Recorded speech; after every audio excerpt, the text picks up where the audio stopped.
café es la bebida natural más rica de cafeína, la sustancia más conocida del café y la que se le confiere sus propiedades estimulantes y parte de su sabor amargo. Contiene ácidos orgánicos que influyen en el sabor, olor y aroma del café, y son responsables de su acidez, así como minerales como el potasio, el magnesio, el calcio o el cromo, y vitaminas como la niacina. Aunque su valor nutritivo es casi nulo, dada la poca cantidad necesaria para elaborar una taza de café. Es la bebida de mayor consumo mundial después del agua. 320 millones de toneladas son cultivadas, así como 400 mil millones de tazas son tomadas al año. Dicha bebida se obtiene de la infusión de los granos procesados de la planta cafeta. En México, el cultivo del café se considera como una actividad estratégica fundamental, debido a que permite la integración de cadenas productivas, la generación de divisas y empleos, el modo de subsistencia de muchos pequeños productores y alrededor de 30 grupos indígenas, y en forma reciente, de enorme relevancia ecológica, pues provee servicios ambientales a la sociedad, ya que en el 90% de la superficie cultivada de café se encuentra bajo una sombra diversificada que contribuye a conservar la biodiversidad. Esto es el café y su historia en México. Hoy vi a un hombre sonriendo torpemente. Se destrozó los dedos, recogiendo café del piso de estos días amargos. Con estas mismas manos acaricia su hambre, a la hora del pozol, a la hora justa en el que alguien bebe café, con restos de esta sangre, con sangre de estos dedos, con dedos de estos años, de otros, que son los mismos. En esta exacta hora encendida de rojo, en que un hombre sonríe torpemente a sus manos con sangre. Efraín Bartolomé. El café es originario de Etiopía. Se cree que se descubrió en el año 3000 a.C. y al inicio se consumía en forma de semilla tostada con grasa animal. Su llegada a América fue en 1720 y se tienen diversas fechas de su llegada a México. Si consultamos a Salvador Novo en su libro de cocina mexicana o Historia de la gastronomía de la Ciudad de México de 1967, este nos menciona que el café llega en 1790, pero también hay que tener en cuenta el reporte Café en México, Diagnóstico y Perspectiva, emitido por la CDESA en 2018, que nos menciona que la llegada del café se estima que fue en Veracruz en 1796. Por otro lado, tenemos los datos publicados por Miguel Lerdo Tejada en el Comercio Interior y Exterior de México, que nos menciona que la llegada de los primeros cafetos fue en el puerto de Veracruz, entre los años de 1802 y 1805.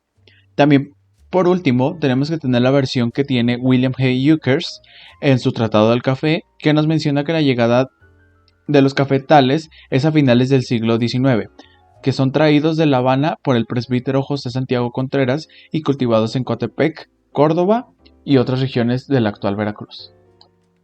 Con estos datos podemos intuir que a finales del siglo XVIII el café ya estaba en el territorio mexicano. Así pues, a inicios del siglo XIX, México era un importador de café, cuando todavía no lo producía y su consumo era bajo. En 1802 importó 344 quintales de café, en 1810 220, en 1819 967 y en 1826 329. Por otra parte, el general José Mariano Michelena, uno de los precursores de la independencia, después de estar en Gran Bretaña como representante de México, introdujo personalmente el café en Michoacán en su hacienda aproximadamente en el año de 1828. De aquí, el café empezaría a expandirse a estados como Nayarit. El café también llegaría a San Luis Potosí desde 1835 y 1841. En donde se mandaría a formar plantíos de semillas que habían producido las primeras matas. Esto fue en la villa de Aquismón, en la falda de la Sierra Madre, por don Antonio Medina. En Oaxaca, el café llegaría en los años 30 del siglo XIX, pero la industria cafetalera se establecería completamente en 1870. En Chiapas, la fecha en que llegaría el café sigue siendo un asunto de debate, ya que primero se creía que el café había llegado desde el pueblo de San Pablo de Guatemala en 1846, pero se ha encontrado evidencia documental del subdelegado del Soconusco, Antonio García Girón, en donde se evidencia la presencia de productores de café desde principios de la segunda década del siglo XIX. A pesar de los diversos conflictos que vivió el país en el siglo XIX, la producción de café no disminuyó, debido a que desde 1826 hasta 1895 el número de cafetos pasa de 500.000 a 25 millones de árboles en producción, y posiblemente otros 50 millones serían plantados en los últimos 4 años. Asimismo, la producción de café mexicano pasa de 572 toneladas en 1843 a 8.161 toneladas en 1877, y esta iría creciendo progresivamente, también abriendo nuevos mercados, sobre todo en Nueva York, Hamburgo y Hamburg.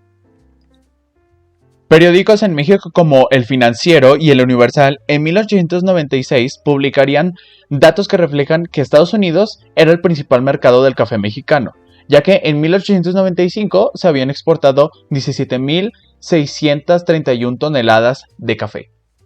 Entre 1888 y 1896, los precios del café comienzan a subir un 55% debido a que Brasil tuvo una baja en su producción, siendo este el país principal exportador con el 80% del café mundial. Desde estos años, los cafetaleros mexicanos comienzan a tomar en cuenta tanto la bolsa de Estados Unidos y la de Brasil para sus exportaciones. A finales del siglo XIX es cuando se empieza a ver una invasión germánica de las regiones del Soconusco, con la finalidad de crear fincas cafetaleras que los empresarios europeos se encargarían de explotar, en esta región con la ayuda de los indígenas traídos desde Guatemala, además de traer de Europa nuevos artefactos para moler el café que serían innovadores. Desde 1896 hasta la llegada de Lázaro Cárdenas a la presidencia del país, los campos cafetaleros experimentan una serie de conflictos violentos por la Revolución Mexicana, en los estados de Michoacán, Chiapas, Guerrero, Oaxaca, que debilitaron la producción del café. Sería en el estado de Veracruz donde no se presentarían estos conflictos armados de la Revolución Mexicana. Sin embargo, en 1915 se empezarían una serie de movimientos agrarios, con lo cual se expedirían unas leyes donde se registrarían las primeras solicitudes de tierra, y para 1923 se crearía una liga de comunidades agrarias, por lo cual la producción de café jamás se detendría en el estado. Por otra parte, durante los acontecimientos de la Primera Guerra Mundial, el gobierno mexicano tomaría medidas para confiscar las fincas de los empresarios alemanes, sobre todo las del Soconusco, perdiendo así su producción. Sin embargo, al terminar la guerra, el gobierno indemnizaría a los empresarios y devolvería sus fincas a los alemanes. Al llegar Lázaro Cárdenas a la presidencia de México, con una serie de repartos agrarios ayudaría a crear condiciones para el crecimiento de la cafeicultura de pequeña y mediana escala, pero sería hasta la década de los años 50 que estas empezarían a extenderse y a cubrir las agrestes serranías del país. Durante los acontecimientos de la Segunda Guerra Mundial, la demanda de café baja un 40%, debido a la inseguridad que representaba el mar Atlántico por los submarinos alemanes.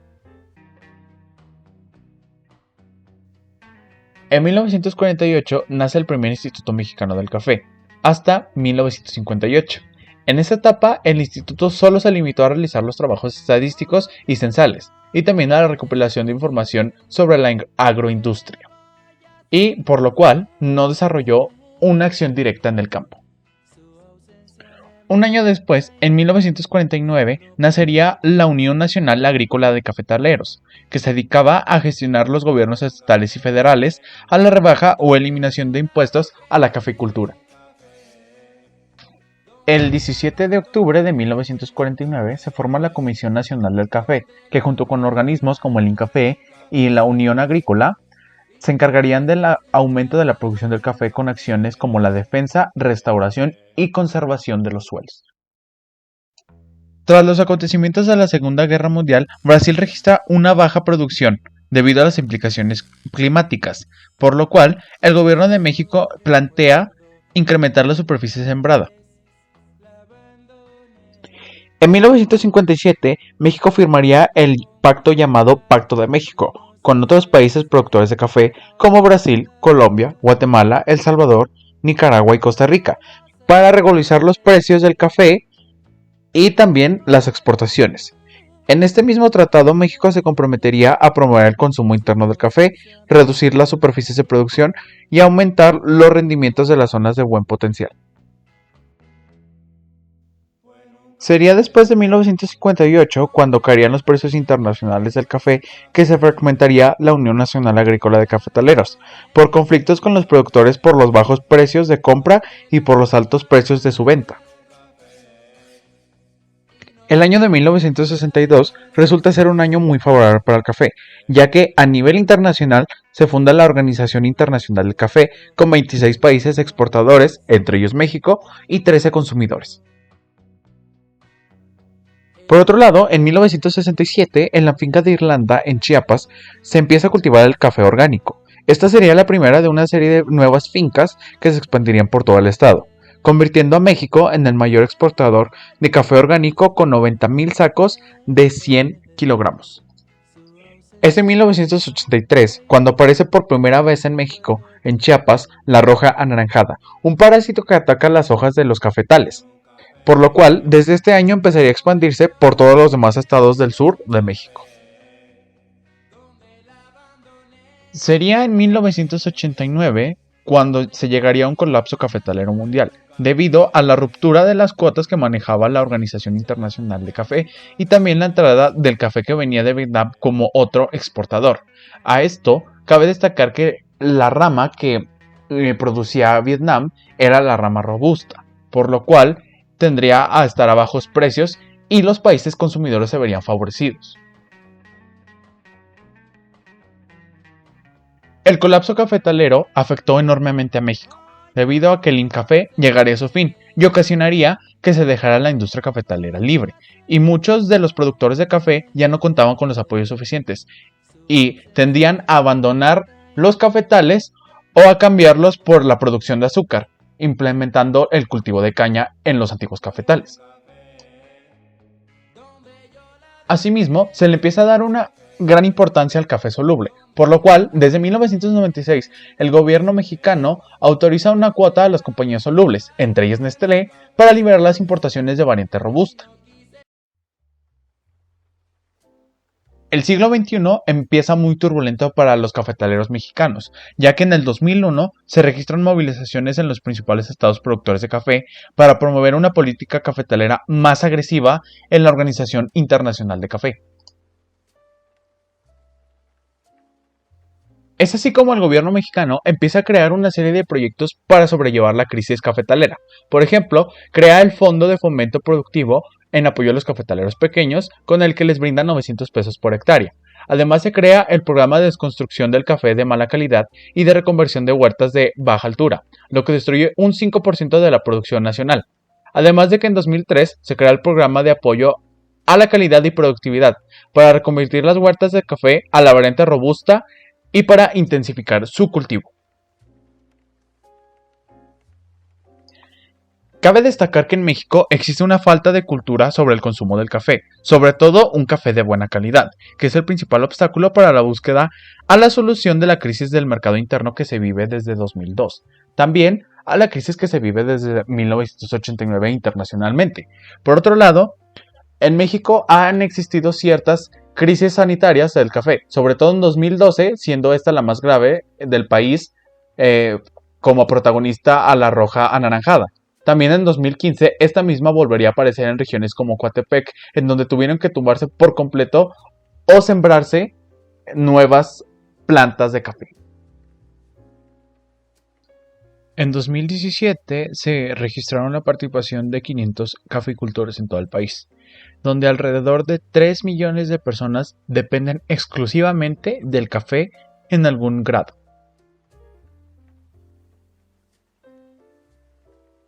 El café es uno de los productos más importantes para México. Su historia es un ejemplo de los productos que han sido traídos del otro lado del mundo y se han convertido en una parte esencial para el mexicano actual.